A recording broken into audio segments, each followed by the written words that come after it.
بسم اللہ الرحمن الرحیم۔ سب سے پہلے تو اس نیشنل پریس کلب اسلام آباد کے ہال میں موجود تمام ساتھی جو سٹیج پر میرے سپورٹر ہیں، میرے حمایتی ہیں، اور اس کے علاوہ جو یہاں نشستوں پر تشریف فرما ہیں، آپ سب کی ہمت، جرأت، آپ کی بے باکی کو سلام ہے، کیونکہ میں یہ سمجھتی ہوں کہ آج وہ لوگ یہاں پر آئے ہیں جو کہ ایک نظریہ رکھتے ہیں، جو یہ سمجھتے ہیں کہ ہمیں اس فرسودہ نظام کو ٹھیک کرنا ہے۔ میں اس پہ بعد میں بات کرتی ہوں تفصیل سے، اور آج کی جو یہ تقریب خاص طور پر محترم جاوید ملک صاحب کی طرف سے، جاوید ملک گروپ کی طرف سے رکھی گئی ہے، میں آپ سب کی نہایت مشکور ہوں اور ہمیشہ آپ کی احسان مند رہوں گی کہ آپ نے بیدار کو ایکنالج ہی نہیں کیا، بلکہ آپ اس کے ساتھ شانہ بشانہ بغیر کسی مشروط کے کھڑے ہیں۔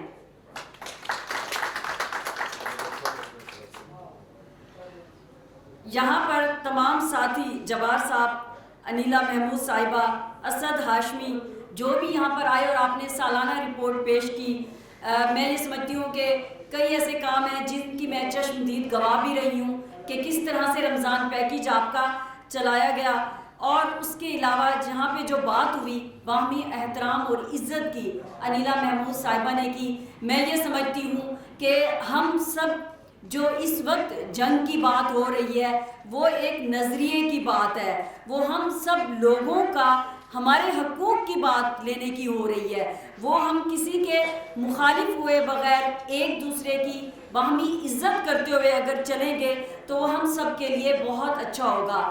جاوید ملک گروپ نے یہاں پر جو مختلف پروگرامز کے حوالے سے اناؤنسمنٹس کی ہیں، ہم بیدار گروپ آپ کے ساتھ ساتھ رہیں گے۔ آپ نے ڈیجیٹل لیب کے قیام کی بات کی ہے، بہت اچھی بات ہے۔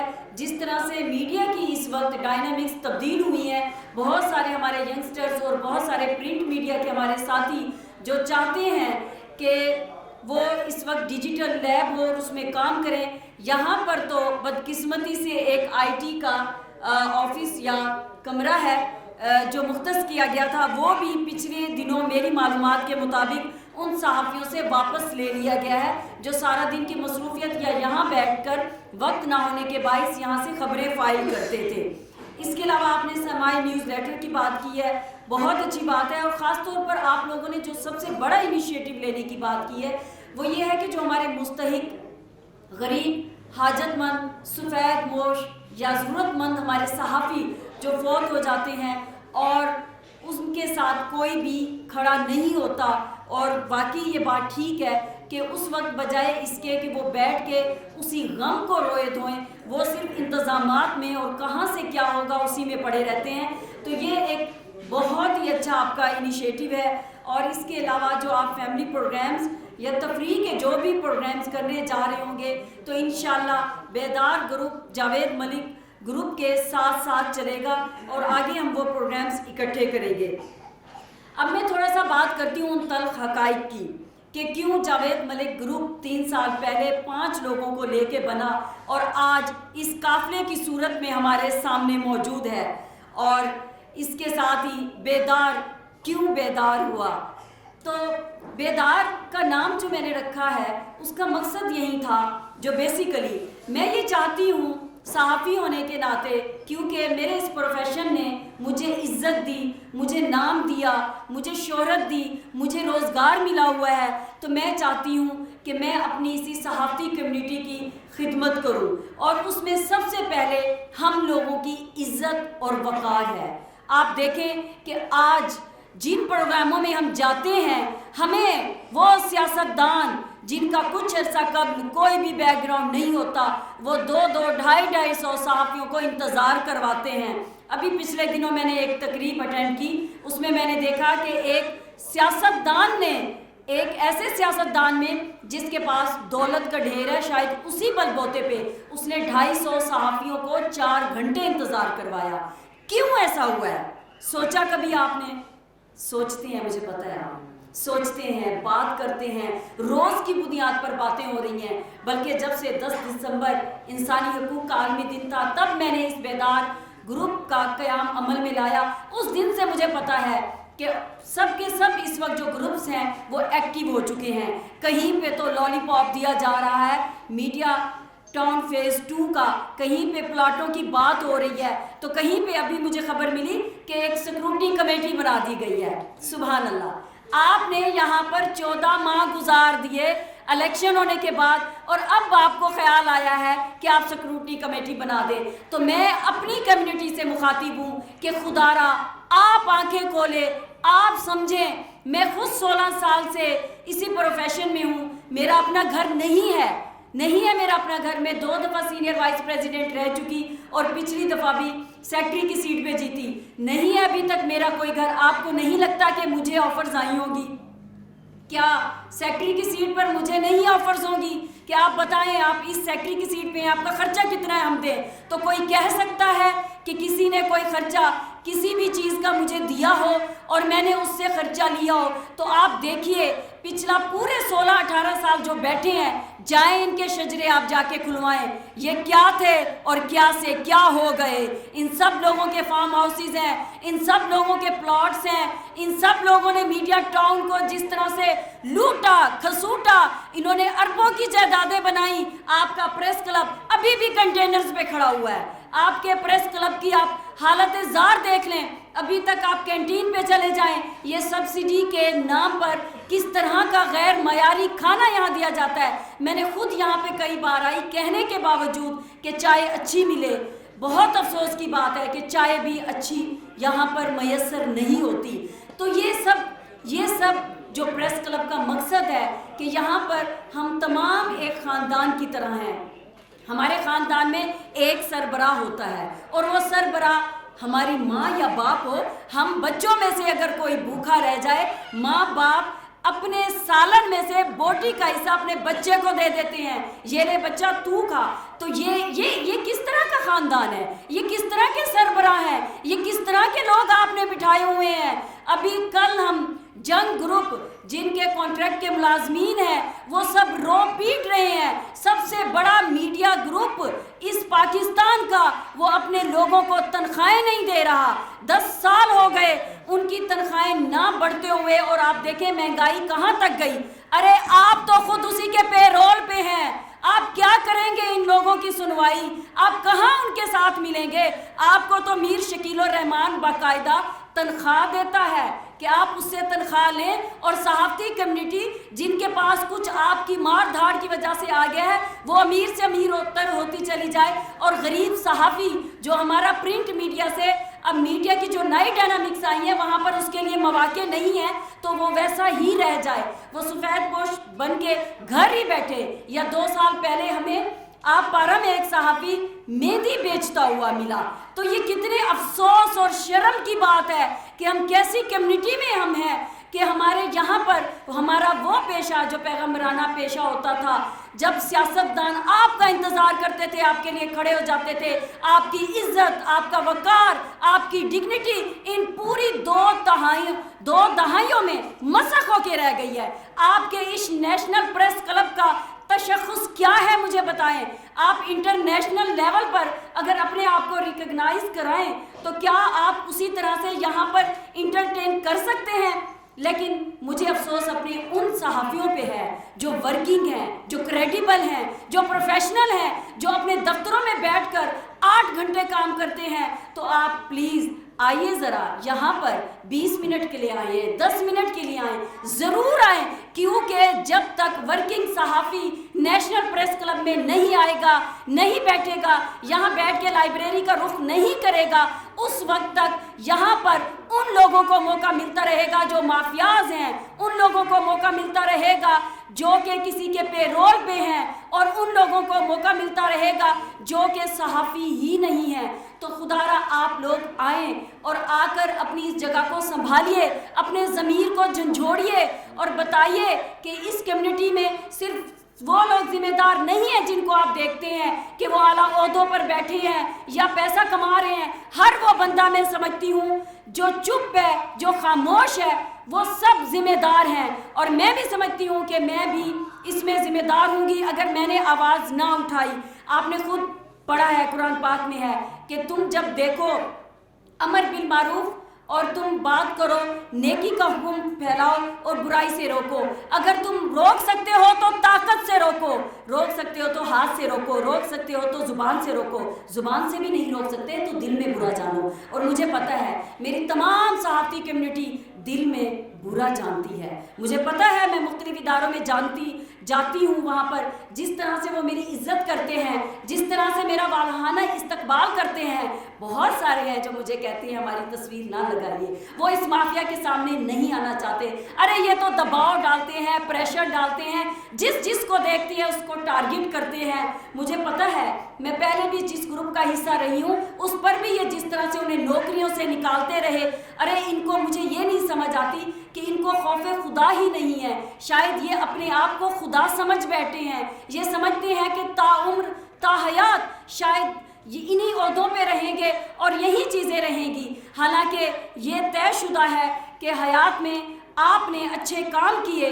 تو میں بس آپ سے یہی گزارش کرتی ہوں کہ جو ساتھی یہاں پر موجود ہیں اور آپ یہاں سے جائیں گے اپنے دفتروں میں اور اپنے کمیونٹی میں اور اپنے دوستوں کے ساتھ جہاں پر بیٹھیں گے تو آپ انہیں ضرور بات کیجئے کہ پروفیشنل صحافی، ہمارا ورکنگ صحافی، ہمارا کام کرنے والا صحافی، ہمارا کریڈیبل صحافی، ہمارا معتبر صحافی جس کی وہ ساری معتبری کہیں کھو گئی ہے، اسے چاہیے کہ وہ آئے اور بیدار کے ساتھ آپ شامل ہوں۔ میں یہ قطعاً نہیں کہتی کہ آپ میرا والہانہ استقبال کریں، میں یہ بھی نہیں کہتی کہ میرے گلے میں ہار ڈالیں، میں یہ بھی نہیں کہتی کہ آپ مجھے بے شک ادھر ایک بڑا عہدہ دیں، لیکن میں یہ ضرور کہتی ہوں، میں جب دیکھتی ہوں کہ ہمارے صحافیوں کی یہ حالت زار ہے کہ کس طرح سے اداروں میں تنخواہیں نہیں دی جا رہی، جب ایک بڑا ادارہ تنخواہ نہیں دے گا، جس کی ریٹنگ کہاں تک پہنچ جاتی ہے، جس کے اخبار کی سرکولیشن دیکھیں کہ کہاں تک آج بھی اگر نام لیا جائے تو سب سے بڑا اخبار ہے، اور اسے شرم نہیں آئی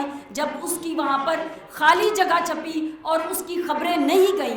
ارے یہ شرم نہیں آ رہی تو ہم ہیں ذمہ دار، ہم سب کو اٹھنا ہے، ہم سب کو بیدار ہونا ہے اور ہمیں یہ دیکھنا ہے، ہمیں کسی پلاٹوں کے چکر میں نہیں آنا۔ ہمیں 18 سال ہو گئے، یہ خود بڑی بڑی کوٹھیوں میں رہتے ہیں، بڑے بڑے محلوں میں رہتے ہیں، وہ لوگ جو پیدل آئے تھے اب آپ دیکھیں تو کیسی گاڑیاں ان کے پاس آ چکی ہیں، آپ جا کے دیکھیں تو ان کے گھر بن چکے ہیں ایسے جو فول پروف گھر ہیں، تو یہ کس طرح سے بنے ہیں؟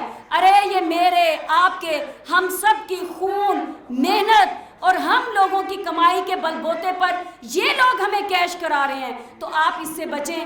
اور میں بہت زیادہ شکر گزار ہوں جاوید ملک گروپ کی کہ انہوں نے بیدار گروپ کے ساتھ سب سے پہلے آئے اور آپ نے واقعی یہ ثبوت دیا ہے، کیونکہ میری ان سے ملاقاتیں رہتی تھی، لیکن میں ہمیشہ یہی کہتی تھی کہ انہوں نے مجھے یہ بھی بتایا کہ محسن نقوی صاحب کے ساتھ بھی ان کا تعلق ہے اور بڑے بھائیوں کی طرح ہیں، یہ باتیں بھی میری ہوتی رہی، اور میرے سامنے انہوں نے 24 چینل جس کا مالک محسن نقوی ہے، تو انہوں نے کئی صحافیوں کو وہاں پر روزگار بھی دلوایا۔ تو میں نے ان کو یہی کہا کہ نہیں، میں اس بات کو نہیں سمجھتی، میں دیکھتی ہوں کہ جب ساتھ چلیں گے۔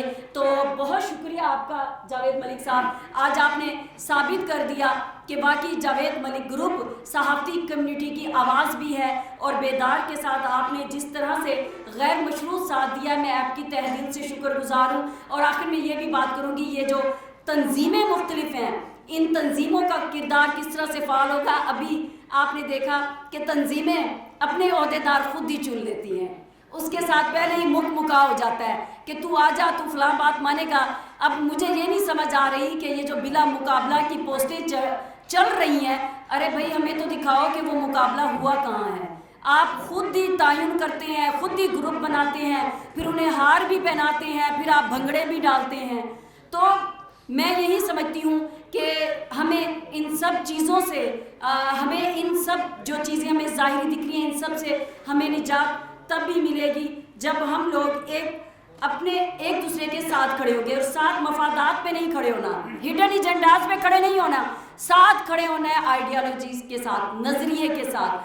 آپ نے یہ دیکھنا ہے کہ ہم نے اس فرسودہ نظام کا خاتمہ کرنا ہے، ہم نے مافیا کو شکست دینی ہے، اور اس مافیا کو آپ شکست تب دیں گے جب آپ پہلے خود اپنے نفس سے لڑیں گے، جب آپ اپنے ضمیر کو خود سمجھائیں گے، اور جب آپ اس کو شکست دیں گے تو پھر آپ سامنے کھڑے ہوں گے۔ میں خود بھی نہیں چاہتی، بہت سارے ساتھی ہیں جو بہت اچھی جابس پہ ہیں، میں خود بھی نہیں چاہتی کہ وہ سامنے آئے. میں کسی کے لیے پریشانی کا سبب نہیں بننا چاہتی. میں خود یہ نہیں چاہتی کہ کسی کا میری وجہ سے روزگار چھینا جائے. لیکن میں یہ ضرور چاہتی ہوں کہ آپ لوگ اسی طرح سے اگر چپ رہے تو یہ دیکھ لیں کل کو ان کی باری تھی جو ہمارے بہن بھائی بے روزگار، بے یار و مددگار اپنے گھروں میں بیٹھے ہیں، تو کل کو ہماری بھی باری آ سکتی ہے. بس اسی دعا کے ساتھ کہ آپ لوگ ساتھ ساتھ رہیں اور اپنے ساتھیوں تک یہ میسج ضرور پہنچائیں. خواب کی تعبیر پر اصرار ہے جن کو ابھی، خواب کی تعبیر پر اصرار ہے جن کو ابھی، پہلے ان کو خواب سے بیدار ہونا چاہیے. میرا سوال ہے آپ سے کہ آپ نے ماشاءاللہ بڑی اچھی اسپیچ کی ہے اور ایک بیداری کی علامت بنی ہے آپ، اس میں کوئی شک نہیں ہے. لیکن کچھ چیزیں نوٹ کرتے کرتے آپ سے شاید بہت بڑی ایک بھول ہو چکی ہے کہ یہاں پہ مثال کے طور پہ میں آج 25 سال ہو گئے ہیں صحافت کی دنیا سے وابستہ ہوں. 25 سال ہو چکے ہیں. آپ مجھ سے اس حوالے سے کافی ماشاءاللہ جونیئر ہیں.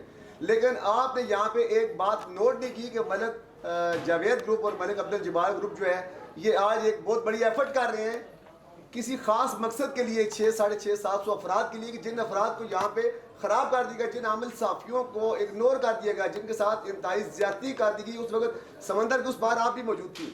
لیکن آج آپ نے ابھی بات کرتے کرتے آپ بیدار کیوں نہیں ہوئی کہ وہ عامل صحافی کے بارے میں آپ نے نوٹ کیوں نہیں کیا ابھی تک کہ آخر وہ لوگ بھی کیا آپ کے ساتھی نہیں ہیں؟ ملک جاوید صاحب جن کے لیے ایفرٹ کرتے رہے ان کے لیے تو آپ نے بات ہی نہیں کی. آپ ان کے لیے بھی بات کریں کہ ملک جاوید ایک علم لے کے نامعلوموں کے لیے چل رہے ہیں، تو آپ کیا ساتھ دیں گے ان نامعلوم صحافیوں کے لیے؟ یا آپ بتائیں. ابھی اس حوالے سے بات کی. دیکھیں آپ نے جو نامعلوم صحافیوں کے حوالے سے بات کی ہے اور آپ نے کہا کہ سمندر کے اس پار میں تھی، تو سمندر کے اس پار ہی تھی. اگر مجھے اس سمندر کا حصہ بنایا جاتا تو بیدار کی اس وقت باری نہ آتی کہ بیدار کھڑا ہوتا. مجھے کسی بھی فیصلہ سازی اور اس چیزوں میں نہیں رکھا گیا. اگر مجھے رکھا جاتا صرف اس وجہ سے، شاید یہ وجوہات تو آپ خود بھی جان سکیں گے کیونکہ مجھ سے ہر چیز جو ہے وہ ایک طرف رکھی گئی. یہی وجہ ہے کہ بیدار کا قیام عمل میں لایا گیا. اور یہ بات جب بھی ہم الیکشن کمپین میں جاتے ہیں، ایک بات شیرازی صاحب آپ نوٹ کر لیجئے گا کہ میرا بیانیہ جو آج سے 4 سال قبل اگر آپ کو کوئی تقریر ملتی ہے تو آپ دیکھ لیں وہ اٹھا کر، اور آج کی بھی جو تقریر کروں گی اس میں آپ کو کوئی فرق بھی نظر آئے تو جس طرح سے آپ نے آج یہاں پر کھڑے ہو کے سوال کیا ہے تو آپ ضرور مجھ سے پوچھئے. مجھے قرآن پاک کی وہ آیت بہت پسند ہے، خدا کے یہاں سخت ناپسندیدہ عمل ہے تم کیوں کہتے ہو وہ بات جو تم کرتے نہیں ہو. جب تمہارا عمل نہیں ہے تو میں نے شروع سے نہیں بات کی تھی. میں نے ہمیشہ اپنا یہی بیانیہ رکھا، بلکہ اس پہ عمل کیا کہ کوئی بھی صحافی پریس کلب سے باہر نہیں ہونا چاہیے. اس کی جنگ صرف جاوید ملک نہیں، بیدار گروپ نہیں، میں خود بھی اپنی انفرادی حیثیت میں لڑنے کو تیار ہوں کہ کوئی بھی عامل صحافی یہ ہمارے لیے انتہائی افسوس اور پریشانی کی بات ہے. ہم لوگوں کے لیے شرمندگی ہوتی ہے، بلکہ میں تو یہ بھی چاہتی ہوں کہ بہت سارے ایسے سینئرز جو بہت اچھے عہدوں سے ریٹائر ہوتے ہیں اور وہ خواہش رکھتے ہیں کہ ہمیں اعزازی ممبرشپ دی جائے، چاہے انہیں ووٹ کا حق نہ دیا جائے، لیکن وہ سب ہماری پریسٹیج ہوں گے. وہ سب لوگ اگر ہمارے پریس کلب میں ہوں گے تو ہماری عزت بڑھے گی. کراچی پریس کلب آپ جا کے دیکھیں کہ کراچی پریس کلب کو کس طرح سے شفاف رکھا گیا ہے. میں پچھلے سال اس کے الیکشن میں موجود تھی. شاہ زیب خانزادہ جو اس وقت میر شکیل الرحمان کے چینل پر ایک بڑا پروگرام کرتا ہے مین سٹریم، اس میں آدھا گھنٹہ میں نے اس کو دیکھا ہے وہ وہاں پہ کھڑا رہا. ڈاکٹر توصیف احمد جو جامعہ کراچی یونیورسٹی میں پڑھاتے ہیں، ایکسپریس میں کالم لکھتے ہیں، اور وہ اس وقت Karachi press club election committee کے چیئرمین تھے. میں جب وہاں گئی 18 بوتھ بنے ہوئے تھے، اور جب میں نے وہاں پر کہا کہ شاہ زیب کو تو آپ ذرا باری دے دیجیے، انہوں نے کہا کہ نہیں ان کو باری نہیں ملے گی. تو آپ کے یہاں آ کے حامد میر کو جب تک 10 یا 100 فون نہ کیے جائیں، حالانکہ پچھلی دفعہ انہوں نے میری بھرپور حمایت کی، لیکن جو بات ہے سر وہ میں ضرور کہوں گی، جب تک 10 خون یا پروٹوکول یا ان کی جان پہچان نہ ہو وہ آپ کے یہاں درمیان میں موجود نہیں ہوں گے. تو یہ بات ہم سب نے اٹھانی ہے. یہ آپ نے بہت اچھا سوال کیا ہے، میں اس کی ذمہ دار ہوں، اکاؤنٹیبل ہوں، جواب دہ ہوں. کوئی بھی صحافی ہے اور وہ پریس کلب کی ممبر کا